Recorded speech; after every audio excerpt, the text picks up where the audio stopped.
The Tom Woods Show, episode 881. Prepare to set fire to the index card of allowable opinion. Your daily dose of liberty education starts here. The Tom Woods Show. If your homeschool program is making you crazy and running you ragged, don't wait till next term to fix it. Check out the self-taught Ron Paul curriculum right now. Plus, get $160 worth of free bonuses when you join through my link, ronpaulhomeschool.com. Hey everybody, Tom Woods here. What a treat we have today. Ron Paul is with us, the former congressman and presidential candidate. You can see him daily on the Ron Paul Liberty Report at ronpaullibertyreport.com. And also joining us is Connor Boyack, who is the creator of the Tuttle Twins series of children's books that teach libertarian principles in a manner that is accessible to children. And there is a character based on Dr. Paul in the current book. We'll talk about that when we get started, which is, as a matter of fact, right now. Gentlemen, thanks for being here. Good to be with you today. I'm excited. All right. So as I said, the book is called The Tuttle Twins and the Golden Rule. And there is in this book a certain character named Chief Ron who bears a striking resemblance to a certain former congressman we all know who is sharing some wisdom with the children. So let's start off with the non-aggression principle, because Connor is kind of framing it as really just an expression of the golden rule, as maybe an easier way to think about it that might be easier for people to latch onto, sounds less technical, sounds more universal and common. Let's start off with Dr. Paul. Maybe, Ron, if you could say something about actually defending this principle in Congress for many years to people who were not very philosophical. How do you look back on that? Well, with a lot of tolerance and talking to myself, be patient, time will help us all. But no, they don't think in moral terms. That was the biggest challenge, because I can remember saying, and I've said frequently, is that if you're on the House floor and you're debating on a bill, the two arguments that will be the weakest would be, one is a constitutional argument, and the other would be a moral argument. So they're not much interested in even paying much attention to that. But if you had, and this was done frequently, when you would go down to vote, they would have on the desk there, they would say, well, this vote is on this, and this is important, and they would list all the special interests, the companies and special interest groups, lobbying groups, how they wanted you to vote, and I inferred, and I believe that was probably much more important than arguing the case for non-aggression and the golden rule on a moral basis. Although I tried to do my best, and it came up, of course, more, in the presidential races, that there was a better opportunity to make that point. But unfortunately, there's not a lot of people that think in those terms. And the other obstacle I had was most people in Congress actually believe their distortions of what the Constitution is all about. Oh, yeah, we all take the same oath. They don't go home and say, I take that oath, but I know it's all wrong. They rationalize because they've been taught for so many years. They have not had any homeschooling or anything else. So they have been taught that the Constitution is a very flexible document. It has to be adapted to current times, and you have this liberal approach. So that's one obstacle you have. And then if you get too moralistic, of course, they condemn you for being moralistic. But nevertheless, there were still times when people would pay a little bit of attention about non-aggression, but they generally don't think in those terms. I think we have a long way to go to get people conditioned to think in the libertarian terms of non-aggression, and actually playing on this of the golden rule. Well, Connor, I bet we would have much more success trying to teach this principle to children than we would teaching it to a lot of politicians. Right. So tell us about how you're doing that in this book, and introduce us to the character Chief Ron. Yeah, well, riffing off the point you just said, Tom, there's a great quote. I wish it weren't, but it appears to be apocryphal. It's attributed to Frederick Douglass. And he says, it's easier to build, not he says, right, but it's supposed that he once said, it's easier to build strong children than to repair broken men. And I love this symbology. Like, certainly we want to educate everybody, but to a certain degree, when people are so steeped in their ways, their biases, the ideas that they've had for a long time, that's a tough nut to crack, as Dr. Paul just said. My own experience with Libertas Institute here at a state level, working in our capital at a state level, echoes or confirms what he said. It's very difficult when you make an argument that's a moral, principled argument. They dismiss it as, oh, that's silly and Tea Party-ish and, whatever, you're delusional. But when you approach them with data and evidence, somehow it's, better and they receive it differently. So the idea here is, how can we teach children this basic idea? And Tom, as we've talked about on past episodes, so much of this stuff parents already teach their kids. Don't hurt other people. Don't steal their stuff. Be nice. And so we piggyback onto that, right? Every parent wants their child to understand the golden rule. And that's really, in my mind, it's the positive element to the non-aggression principle. The non-aggression principle, I see it as like a negative right. It's in a defensive posture. Don't aggress against others. It's okay to defend yourself, but you should never do X. X in this case being aggression. So that's the negative point of view. The positive is more, what should you do? And I think that's how we in the liberty movement need to do better. We often talk about freedom, but why aren't we talking about personal responsibility, which is the flip side? We're never going to have liberty unless we're all fulfilling personal responsibility. So we're trying to figure out, how do we communicate that to kids? All right, so let's talk about a specific example. Ron, you had this very memorable, well, you had a lot of memorable moments in the presidential debates, but one of them was when you were in South Carolina and you came up with this radical idea that maybe the golden rule ought to have a little something to do with how we treat not just our neighbors, but people in other countries. And you were booed on stage for that. And I'm curious about your reaction to that at the time. Well, I didn't say, oh boy, this is so strange. It didn't totally shock me. It disappointed me. It was the biggest thing, because this was considered to be a conservative Christian audience, and this has happened, a couple times during the campaign. And that to me was always a discouraging thing, because you would think that it shouldn't be evangelical Christians that are pushing preemptive war. So that is what bothered me. And then when I talked about the foreign policy, what I'm talking about is maybe we're contributing to this mess. Maybe there is such a thing as blowback, and maybe if we said that we shouldn't do anything that we don't want another country to do to us, that's when the boos and the hissings occurred. And this occurred another time in Iowa on a key time. They were having a major debate. They excluded me. We had our own, and it was probably a little bigger than theirs, but nevertheless, the group that was holding the debate was a tax group. And I don't know, I never thought I was weak on the tax issue. And the other was a Christian group. But they didn't want to have me there. And I thought, well, there's something wrong here, because I've worked in the Christian community all my life. I was raised in a Christian church, and that is not exactly what I was taught. So to me, it was so disappointing. Probably most disappointing because of not following the golden rule is what was leading to the killing and the wars, and I thought had already put us into the position of becoming the aggressor. And if you're not careful with that, even if you are careful, he comes back, oh, you're un-American, you don't care about America, you don't care about the troops, then they accuse you of all sorts of things of being with the enemy. And it looks like that type of talk, continues. But it was something that I was not totally shocked about, but very, very disappointed, and discovered that the condition of changing these views was a much more serious problem and a bigger problem than I had ever realized. Let me jump in here. I remember that event vividly. In 2007, where you're right, it was Iowans for Tax Relief and some Christian group, and they were having a tax forum, and they were inviting all kinds of candidates there.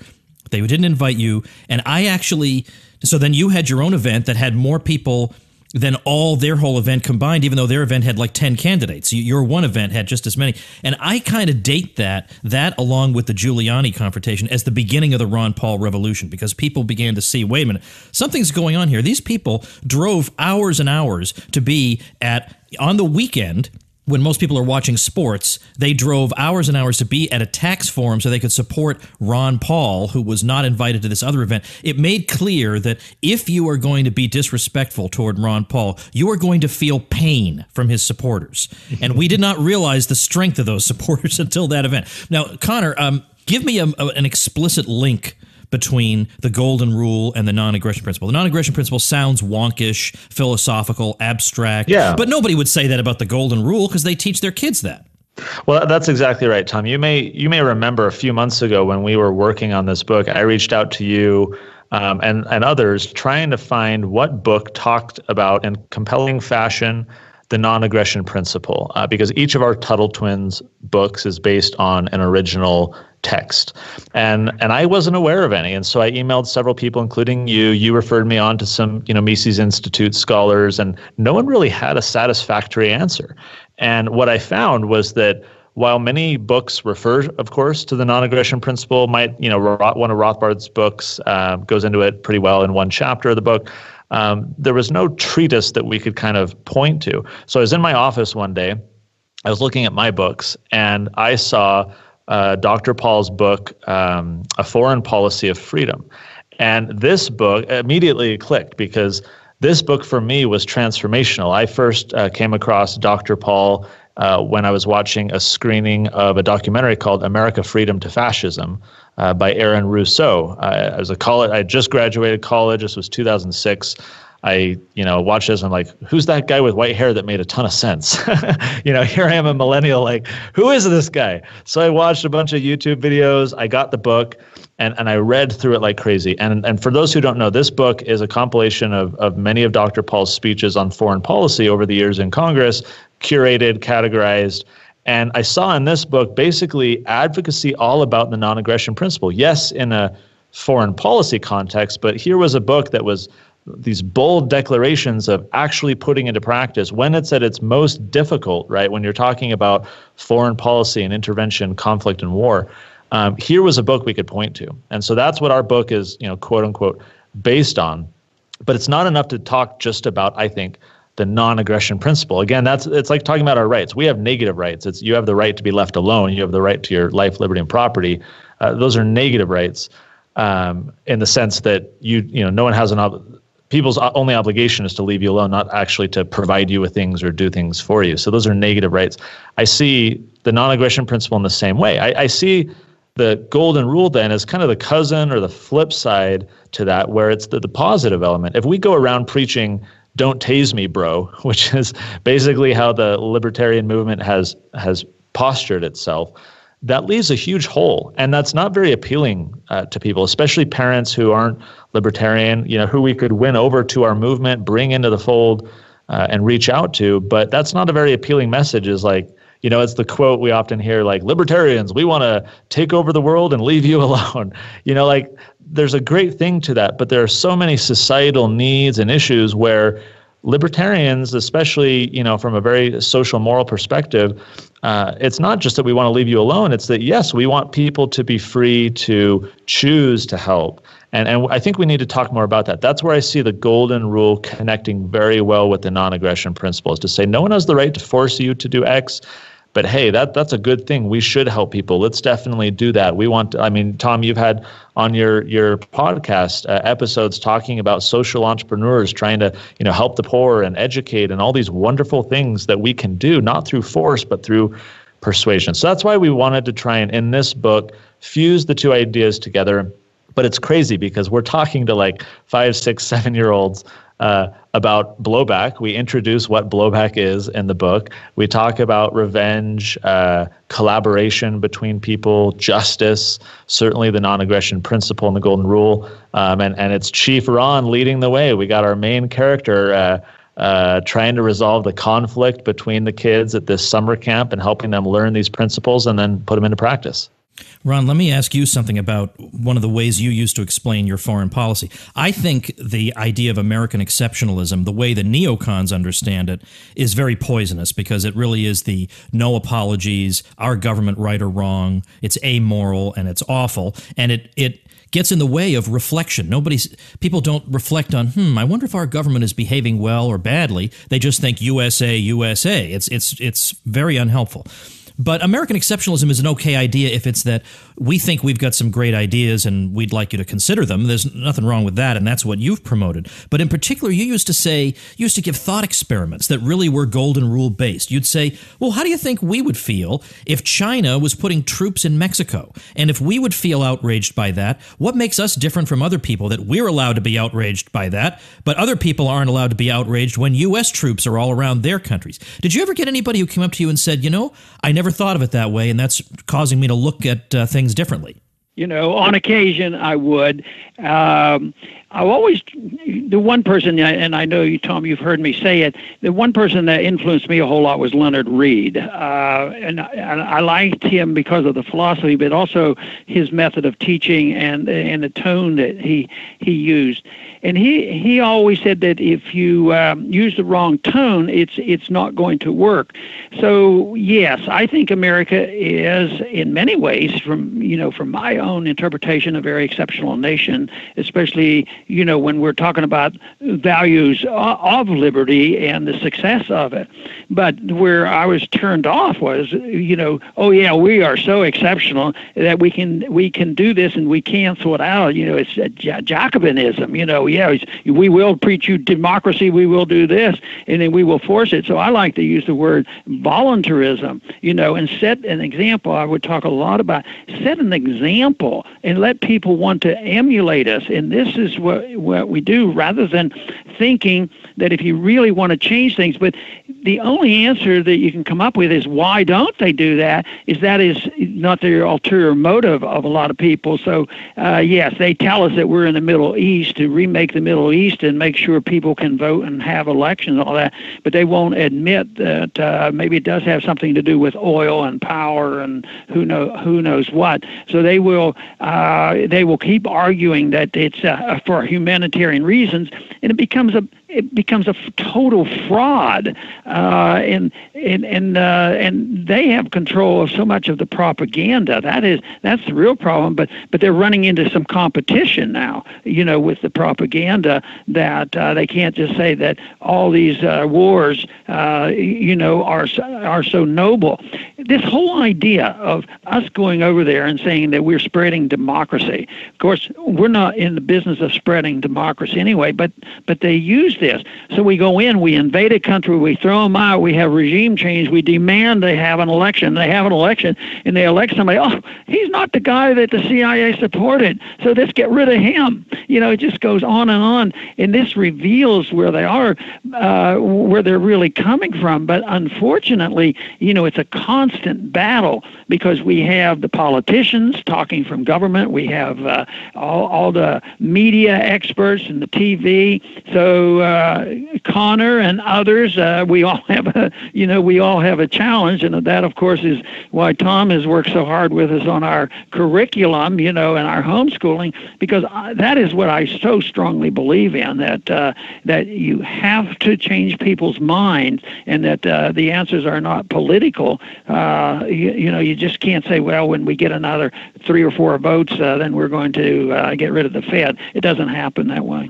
Let me take a quick stab at that, Tom, because I have something to say on that too. I think Dr. Paul's reach is so broad, and rightly so, where you ask him, has anyone ever come up to you and said, hey, that influenced me? The answer is clearly yes, but maybe they're not able to relay that back to Ron. My influence is much smaller, and so I do hear a lot more directly from these people in these cases, where even parents that we're talking to, especially with the Tuttle Twins book, I think there's such great power in inviting them to consider how they would feel if it happened to them. And that's not something that our education system encourages. It's not something that the media facilitates. It's not something that they just naturally do. And so when you do, as you just noted, Dr. Paul has done. When you say, hey, how would you like it if this country did this to you? Or how would you like it if, you developed cancer and you were thrown in jail because you tried to use medical marijuana or whatever?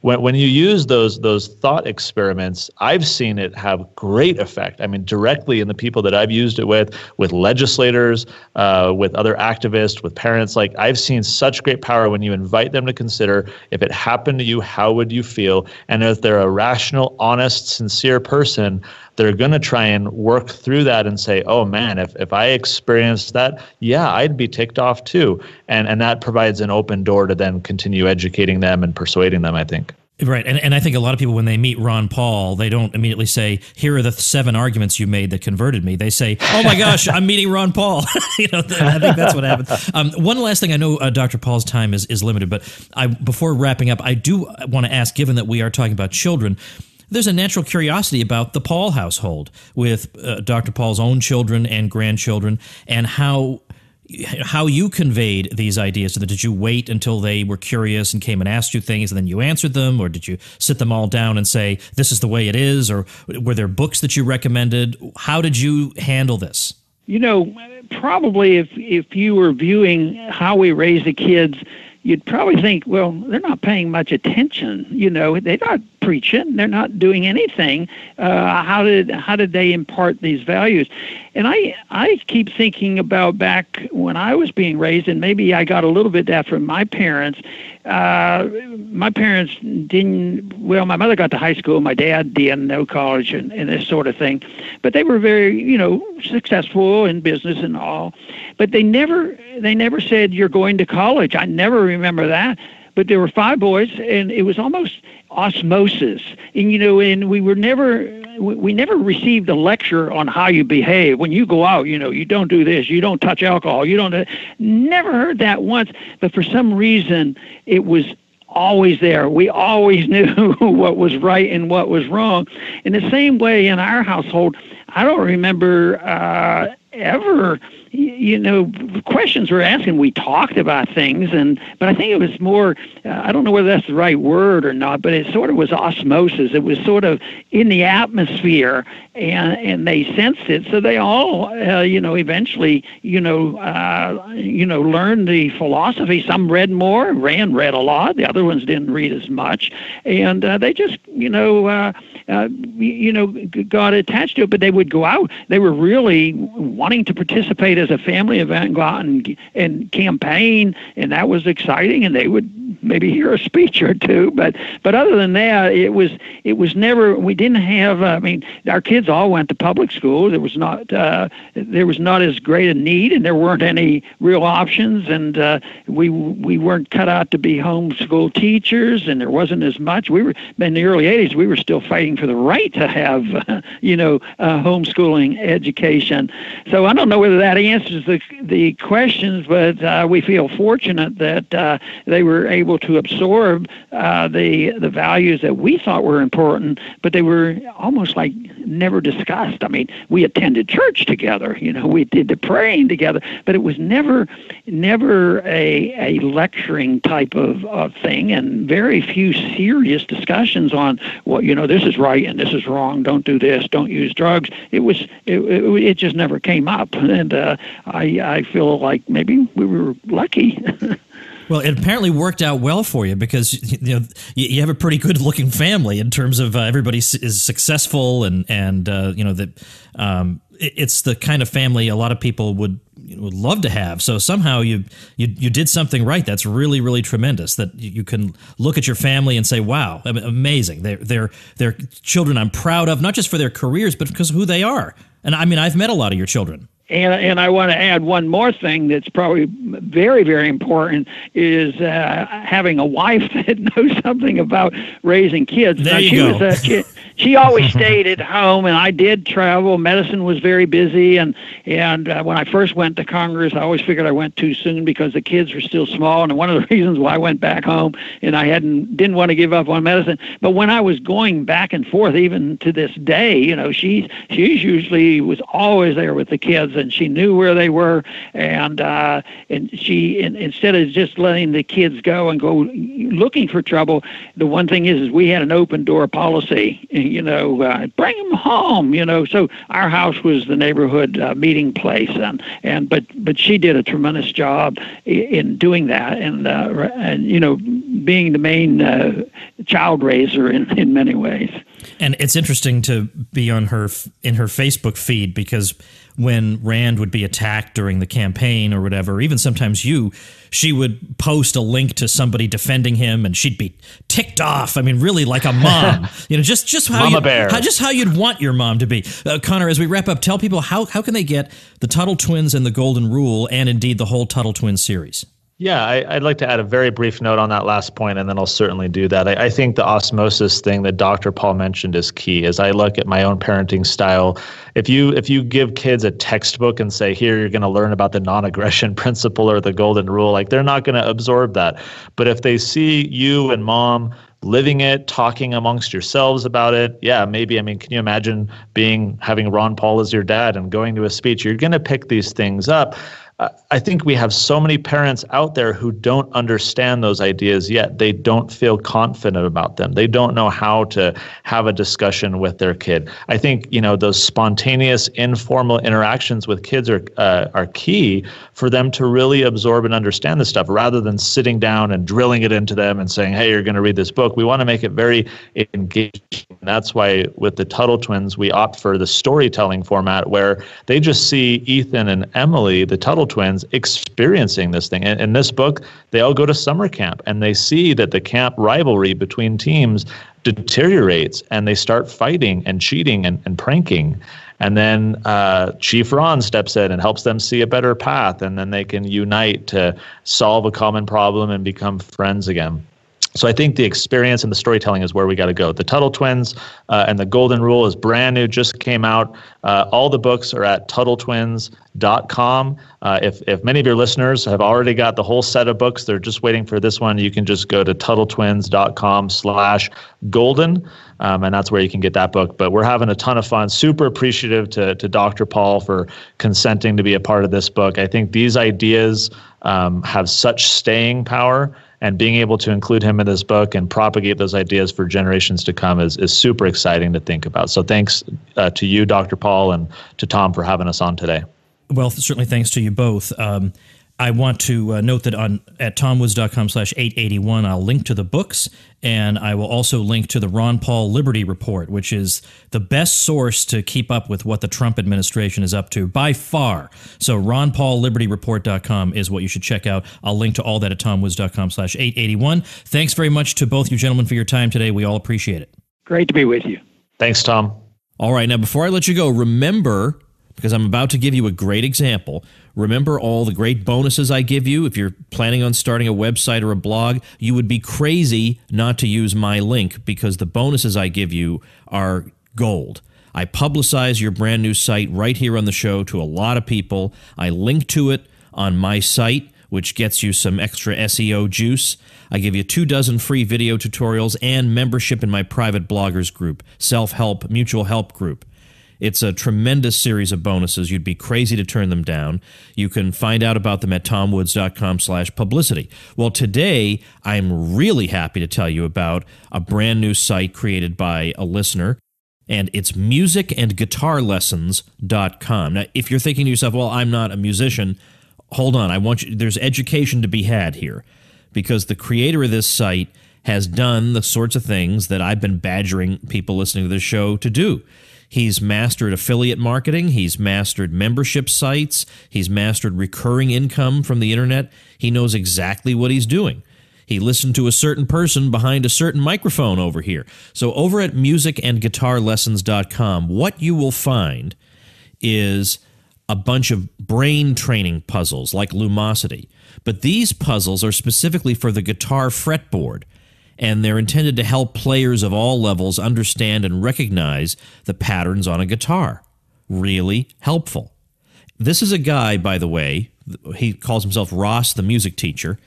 He says, I built a teaching studio while I was homeless and pulled myself into a comfortable life. Then I wrote a book, which you featured on your blog once, Music Theory in One Lesson. I spent just about all the money I earned with my music theory book on building this, the next step for me, which is musicandguitarlessons.com. Now, I'm going to link to this because I just told you I linked to the sites that I mentioned on the show. I'm going to link to this at tomwoods.com/881, our show notes page for today, which it'll be listed as the listener website mentioned in case you forget it.